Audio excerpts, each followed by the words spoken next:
Hi అండి అందరికీ ముందుగా వినాయక చవితి శుభాకాంక్షలు అండి అందరికీ. నేను ఈరోజు పిండి గణపతిని చేసుకుంటున్నానండి. యాక్చువల్గా మట్టి లేదు, సో అందుకోసమే. హాయ్ ఫ్రెండ్స్, ఈరోజు మేము వినాయకుడు చేస్తున్నాము. కొద్దిగా పసుపు వేసుకొని పిండి గణపతిని చేసుకుంటున్నాము ఫ్రెండ్స్. చపాతీ పిండి అండి.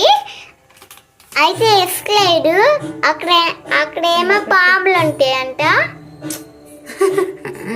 అలా గోధుమ పిండి పసుపు కొద్దిగా కలుపుకొని కొద్దిగా వాటర్ వేసుకుంటూ చక్కగా పిండి ముద్దలుగా కలుపుకుని 15 నిమిషాలు 20 మినిట్స్ నానబెట్టుకుని పక్కన పెట్టుకోవాలండి.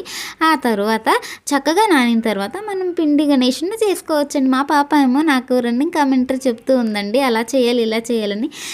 యోక్షి కూడా వచ్చాడండి. మా పిల్లలతో నేను అలా చక్కగా గణేషుని చేసుకుంటున్నానండి. ఎప్పుడు అలాగే చేసుకుంటామండి.